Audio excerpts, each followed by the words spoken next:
Delhi leadership CBI ED को वो भेज रहा है लिस्ट, और accordingly the agencies they are acting as BJP cadres. नमस्कार, मैं हूं रंजीत झा। लोकसभा चुनाव नजदीक आते ही सत्ता में बने रहने के लिए बेताब बीजेपी ने ईडी के साथ मिलकर डर्टी ऑपरेशंस काफी तेज कर दिए हैं और इस बीच निशाने पर कई राज्य आ गए हैं। लेकिन सबसे ज्यादा इस वक्त कोई सुर्खियां बटोर रहा है तो वो बंगाल है। और बंगाल से एक ऐसी रिपोर्ट सामने आई है जो होश उड़ा देने वाली है कि ईडी के साथ मिलकर डर्टी जॉइंट ऑपरेशन, ऐसा ऑपरेशन जो आंखों के सामने सब देख समझ रहा है, फिर भी बीजेपी अपनी हरकतों से बाज नहीं आई।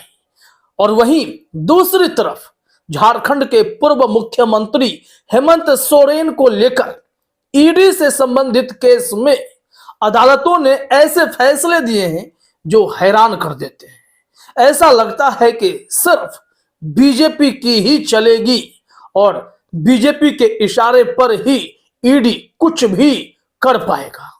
और फैसले भी ईडी के पक्ष में कैसे आने लगते हैं वो सब कुछ अभी आप इस रिपोर्ट में देखेंगे।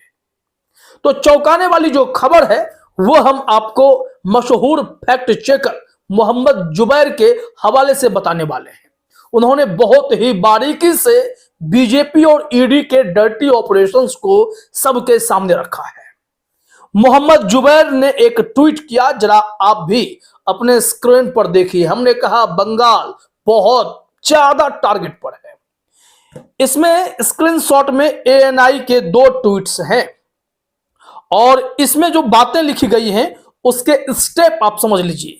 Step 1 ED red, step 2 join BJP. अभी तक आप कई सारे रिकॉर्ड देख चुके हैं कि पहले ईडी, सीबीआई, इनकम टैक्स की एंट्री होती है और नेता अगर बीजेपी के ऑफर को स्वीकार कर लेता है, बीजेपी में शामिल हो जाता है, तो फिर उसकी चिंताएं खत्म और उसे पद, तोहफा सब कुछ मिलता है। केस अलग से बंद कर दिए जाते हैं या फिर ठंडे बस्ते में डाल दिए जाते हैं। लेकिन यहां हम जिस खबर की बात कर रहे हैं यह टीएमसी से जुड़ी हुई है। अब इसमें देख लीजिए आप, यह है एएनआई की खबर। Watch ED red underway at the premises of TMC leader Tapas Roy in Kolkata, details awaited. ये खबर आई थी 12 जनवरी 2024 को और 12 जनवरी के बाद जो आज तारीख है 6 मार्च की, इस खबर को भी आप देख लीजिए और जरा सोचिए कि बीजेपी अगर खुलकर ऐसा खेल कर सकती है तो देश की जनता को भी आंखें खोलने की जरूरत है कि वो कैसे विपक्ष को खत्म करने पर आमादा है। यहां एएनआई ने एक और ट्वीट किया जो आज 6 मार्च की है।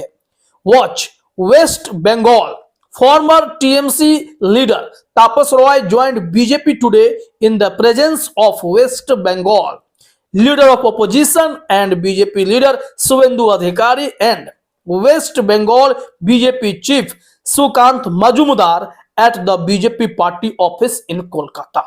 मतलब टीएमसी के जो पूर्व नेता थे तापस रॉय, उन्होंने आज बीजेपी ज्वाइन कर लिया और किसके सामने? वेस्ट बंगाल में जो लीडर ऑफ ऑपोजिशन है वो बीजेपी के नेता शुवेंदु अधिकारी, जो खुद जांच एजेंसियों के दायरे में आए थे लेकिन बीजेपी ज्वाइन करते ही पाक साफ हो गए। अब तो वो जो मीम चलता है ना कि जैसे ही जांच एजेंसी वाले आते हैं, कोई व्यक्ति जिन पर टारगेट होता है वो बीजेपी का पट्टा ओढ़ता है और कहता है भैया मैंने कल ही बीजेपी ज्वाइन कर ली है। ओहो ठीक है मैं जा रहा हूं लौट के। ऐसे सिचुएशंस इस वक्त देश में दिखाई पड़ते हैं। अब यहां से इस खबर को आप डे टू डे समझ लीजिए। क्या हुआ था 12 तारीख को जनवरी में और कैसे मार्च आते आते तापस रॉय भाजपाई हो गए। ये मोहम्मद जुबैर ने डेट वाइज बारीकी से समझा दिया है। और उस वक्त शुवेंदु अधिकारी ने तापस रॉय को चोर कहा था।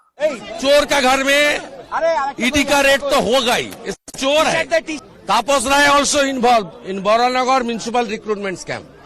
अगर वो चोर थे तो आज बीजेपी में शरीफ कैसे हो जाएंगे? चलिए खबर में देखते हैं, फिर हम बताएंगे कि हेमंत सोरेन के साथ इसी ईडी को लेकर केस में क्या फैसला अदालतों से आ रहा है और कैसे देश में ईडी काम कर रही है और कैसे अदालतें काम कर रही है, सब समझ जाएंगे। लेकिन पहले इस ट्वीट को कंप्लीट करते हैं। मोहम्मद जुबैर ने लिखा है कि 12 जनवरी पॉइंट नंबर 1, ईडी रेड करती है टीएमसी नेता तापस रॉय के प्रेमिसेज में। उस वक्त वो टीएमसी में थे, कलकत्ता में।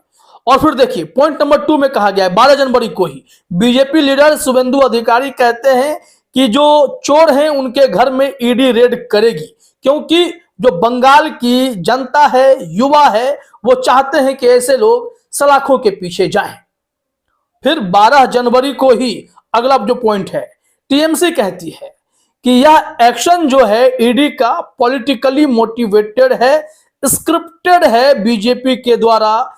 वेस्ट बंगाल बीजेपी जानबूझकर ऐसे नेताओं की लिस्ट जो है वो दिल्ली भेज रही है और सेंट्रल एजेंसीज को यह टास्क दिया जा रहा है कि आप बीजेपी कैडर के तौर पर काम करना शुरू कर दें और ऐसे ऐसे नेताओं को चुनकर परेशान करना, हैरेस करना और फिर उन्हें बीजेपी में शामिल करना, यही ईडी का सबसे बड़ा मकसद है। ये जो स्टेट भाजपा है वो दिल्ली में रिकमेंडेशंस भेज रहा है, जे इसको हटाइए, उसको हैरास कीजिए, उसको अरेस्ट कीजिए, नहीं तो वो एरिया में हम लोग तो कुछ नहीं कर सकता है।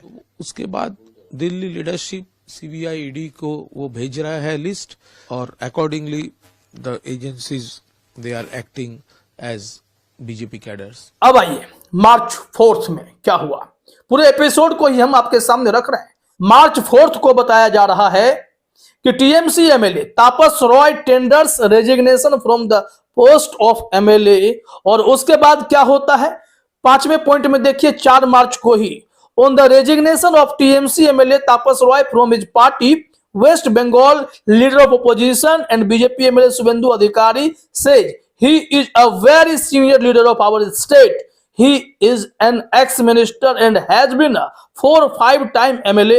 I welcome his decision to resign from the party and as an MLA.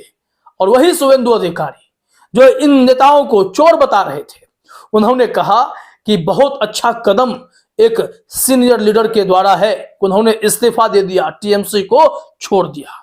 और अब 6 मार्च को former TMC leader Tapas Roy joined BJP today in the presence of West Bengal leader of opposition and BJP leader Suvendu अधिकारी। शुभेंदु अधिकारी और leader of opposition के सामने उन्होंने BJP को ज्वाइन कर लिया। ये बहुत बड़ा खेल है। इस वक्त संदेश खाली मामले को लेकर ED, CBI, high court, supreme court, ये सब कुछ चल रहा है। वो तो एक अलग ही यहां पर आप हैपनिंग्स देख पा रहे हैं। लेकिन फिर आप गौर करेंगे बंगाल में बीजेपी बहुत बड़ा गेम प्लान कर रही है कि कैसे एक जज जस्टिस अभिजीत गंगोपाध्याय जो लगातार सुर्खियों में रहे, जो लगातार ईडी, सीबीआई के फेवर में फैसले करते रहे, टीएमसी के नेताओं को हमेशा वो परेशान करते रहे, वो कहीं ना कहीं किसी न किसी केस में बात बात पर जांच एजेंसियों को भिड़ाते रहे और उनसे बीजेपी ने अप्रोच किया और बीजेपी से उन्होंने अप्रोच किया। तभी तो सवाल उठा कि आप लोग एक दूसरे के टच में थे तो कैसे आपके फैसले जो होंगे वो निष्पक्ष हो सकते हैं। अब वो बीजेपी ज्वाइन कर चुके हैं, जज से इस्तीफा दे दिए। ये इतिहास में एक के बाद एक नई चीजें आप बीजेपी सरकार के दौरान ही देखेंगे, जहां हाईकोर्ट के जज इस्तीफा इसलिए देते हैं क्योंकि उन्हें बीजेपी ज्वाइन करना है और चुनाव लड़ना है। कमाल होता है। अब इससे आप समझिए कि देश में चल क्या रहा है। यहां से हमने बात की कि अदालतों का जब कनेक्शन आ गया, जस्टिस अभिजीत गंगोपाध्याय की बात छिड़ी, तो बात यह भी छिड़नी चाहिए कि हेमंत सोरेन के साथ क्या हो रहा है। 2 केस हेमंत सोरेन ने ईडी अधिकारियों के खिलाफ दलित एक्ट में केस दर्ज कराया था, याद होगा आपको। गिरफ्तारी से पहले की बात है, कुछ दिन पहले की बात है। और उस वक्त क्या हुआ जरा देखिए, हेडलाइन हिंदुस्तान की खबर है, ईडी अधिकारियों को हाईकोर्ट से राहत, पुलिस एक्शन पर रोक, हेमंत सोरेन से मांगा जवाब। झारखंड हाईकोर्ट से ईडी के अधिकारियों को बड़ी राहत मिली है। झारखंड हाईकोर्ट ने हेमंत सोरेन की ओर से रांची में एसटी SC एक्ट में के दर्ज कराई गई FIR के मामले में पुलिस या कार्रवाई पर रोक लगा दी है। ये आता है ईडी के फेवर में फैसला।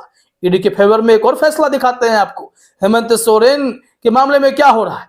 हेमंत सोरेन लगातार ईडी के समन से बच रहे थे, जैसा कि अरविंद केजरीवाल बच रहे। उसके बाद अदालतों से टिप्पणियां आने लगी कि ईडी अगर समन भेजे तो पालन करना पड़ेगा। और अब देखिए, तुरंत रांची की कोर्ट ने एक निर्णय सुना दिया कि हेमंत सोरेन ईडी के समन को इग्नोर क्यों कर रहे थे, इसको लेकर उन पर अलग से मुकदमा चलाया जाए और इसके लिए इन पर केस दर्ज कर दिया गया है। अब आप ही सोचिए कि एक पूर्व मुख्यमंत्री जो चुनाव से ठीक पहले राजनीतिक षड्यंत्र का शिकार हो जाता है, ऐसा आरोप लगा है, और उन्हें सलाखों के पीछे डाल दिया जाता है ताकि वो लोकसभा चुनाव के दौरान अपनी गतिविधियों से अपने मतदाताओं को समझा नहीं सके। और दूसरी तरफ जो उनके केस होते हैं उनमें सिर्फ निराशा हाथ लगती है।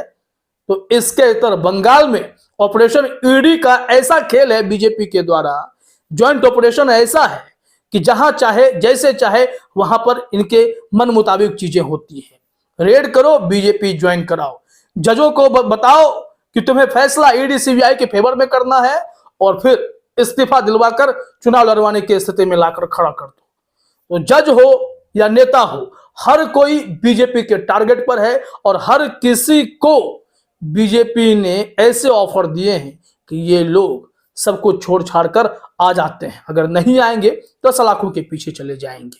तो कमाल हो रहा है या नहीं? ईडी और बीजेपी के डर्टी ज्वाइंट ऑपरेशन को आपने देखा। बंगाल में कितना बड़ा खेल चल रहा है और झारखंड में सोरेन के साथ कितनी नाइंसाफी होती दिखाई पड़ती है। फिलहाल इस वीडियो में इतना ही। आप सभी का हमसे जुड़ने के लिए बहुत बहुत धन्यवाद।